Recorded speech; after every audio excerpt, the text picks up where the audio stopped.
Hi guys, we're back with Jigsaw Jones, and just go ahead and complete as much as your sleuthing notes as you can for today. Chapter 4, It's a Mystery. When I got to the bus stop the next morning, I found Joey Pignato staring into his hand. "What are you doing, Joey?" I asked. "Training," he answered. I looked a little closer. An ant crawled on Joey's palm. Joey closed his eyes, brought his hand to his mouth, and swallowed.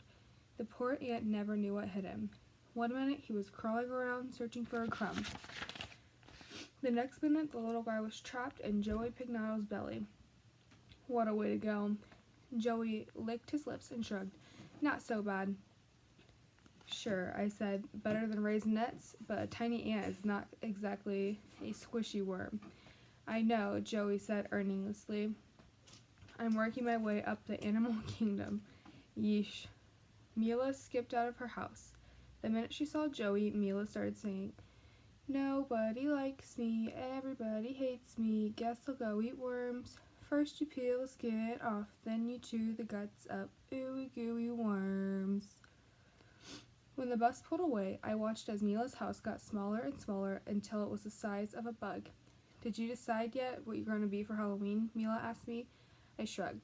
"I don't know. A pirate, I guess. Or maybe a gorilla. Or Frankenstein, I think. Maybe. How about you?" I asked.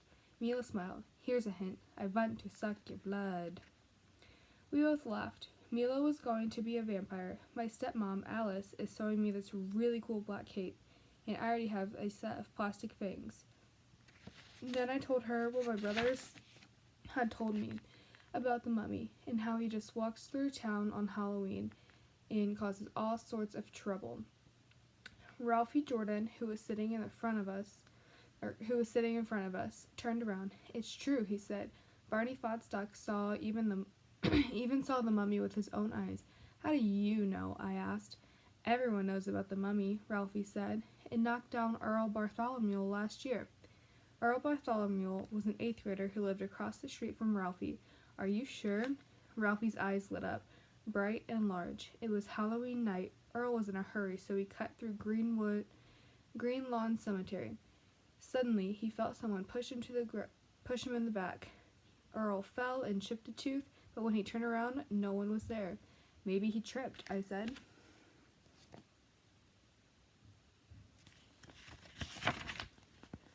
Ralphie shook his head. "No, Jigsaw, he was pushed." "Well," Mila said, pulling on her long black hair, "it sounds like a mystery to me." I pulled out my detective journal.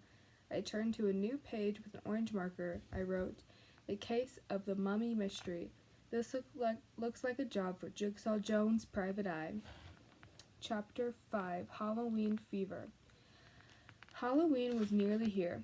Everybody in room 201 was ready to explode with excitement. Our teacher, Miss Gleason, said that she was going to send the whole class to the nurse. "You kids have a bad case of Halloween fever." We sure did.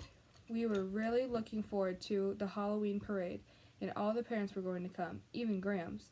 And it was the same day that Joey Pignato was going to eat a worm. What more could you ask for? Meanwhile, the story of the Halloween mummy swept through the class like a hurricane. The more kids talked about it, the better the stories got. Now, even Bobby Solosky claimed that he had seen the mummy. I didn't know about that. But one thing was sure. We were going to stay far away from the Green Lawn Cemetery. Miss Gleason was excited too, but she wasn't thinking about mummies. "I really want to win the teacher's pumpkin pie contest this year," she told us. "Ever since last year's disaster, I've been working extra hard in the kitchen." "What happened last year?" Danica Starling asked. Miss Gleason buried her face in her hands. "I left my pie on the radiator at school on the day of the contest. By the time the judge saw it, my beautiful pie was melting. You could have eaten it with a straw." Then Miss Gleason cheered up.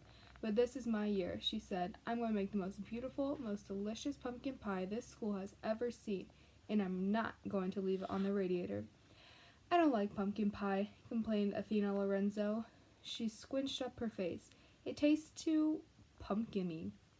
Miss Gleason walked to the blackboard. "Well, okay then. Everybody break into groups. We've got a lot of work to do."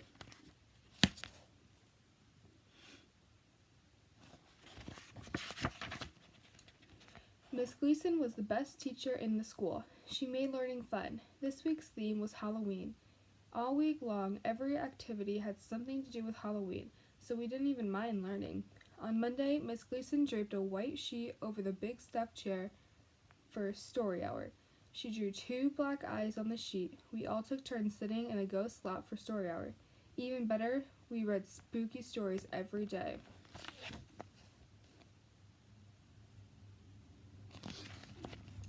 On Tuesday, we played Halloween bingo with our vocab words. We did spider math on Wednesday. Every group got a spider's body with a different number on it. My group, Mila, Joey, Geetha, Nair, and me, got number 17. Then we had to pick out the legs that added up to 17 and attach them to the body.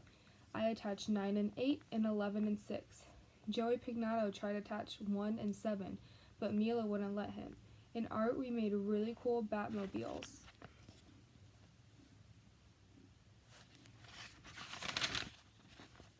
Meanwhile, I did a little work on Joey's case. First, I caught up with Bobby Solosky in the cafeteria. He was sitting with Biggs Maloney, Lucy Hiller, and Eddie Becker. "Joey told me about your dare," I said. Bobby slid his tongue across his teeth and made a sucking noise. "Yeah, so what?" he said. "I'm supposed to make sure everything's fair and square," I told him. "Joey doesn't want to get cheated." "Cheated? By me?" Bobby placed his hand on his chest. "I'd never cheat anyone." "Sure, Solosky," I said. "You're a regular Boy Scout. But just in case, why don't you let me hold on to the money? This way it won't get lost." Bobby shook his head. "Aw, Theodore," he said. Bobby called me Theodore just to bug me. "You can trust me." "Sure I can," I replied, "but I don't. I'll be watching you, Solosky. You better not try any funny business."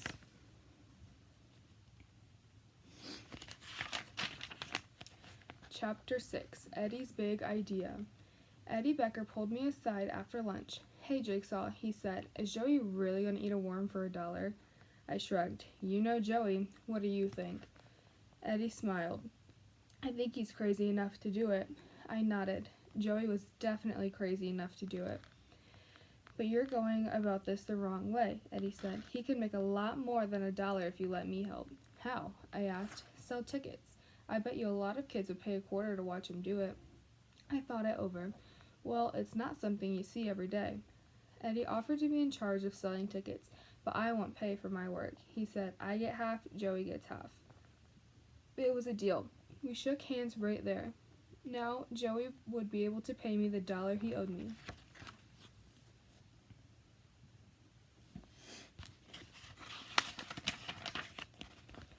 "One more thing," I added. "Tell Bobby that I'll bring the worm."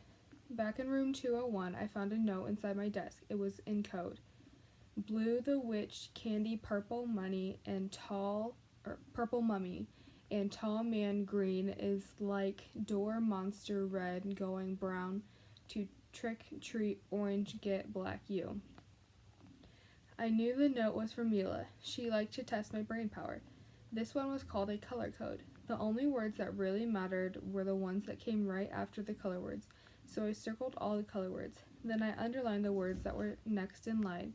I looked up and saw Mila staring at me. I grabbed my throat and made a choking sound. Then my head fell on the desk as if I had suddenly dropped dead. At recess, Miss Gleason gave Mila and me permission to visit the school library.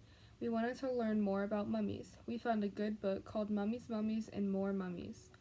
I was a good reader, but Mila was a fantastic reader. It didn't matter how many words were in the book or how squished together the words were. Mila could read just about anything. I looked over her shoulder while Mila flipped through the pages. She'd read a little bit and say, or boring, or yuck, and flip the page. When she said yuck, I always made her read it out loud. Here's the thing. Long ago in Egypt, they used to make mummies all the time. That's because the Egyptians didn't want the bodies to get all juicy. The Egyptians believed they would need their bodies later on in a place called the afterlife. The afterlife was their idea of heaven. It took 70 days to make a mummy. The grossest part is when they scooped out the brain. They did this by sticking out a long spoon up the dead guy's nose. Yeesh. Then the embalmer, the guy who was in charge of making the mummies, took out the dead guy's stomach and guts and stuff. Then they dried the body out with a special salt called natron and wrapped it up nicely and tight like a birthday present. Presto, one mummy coming up. Ding! The bell rang. We had to get back to room 201.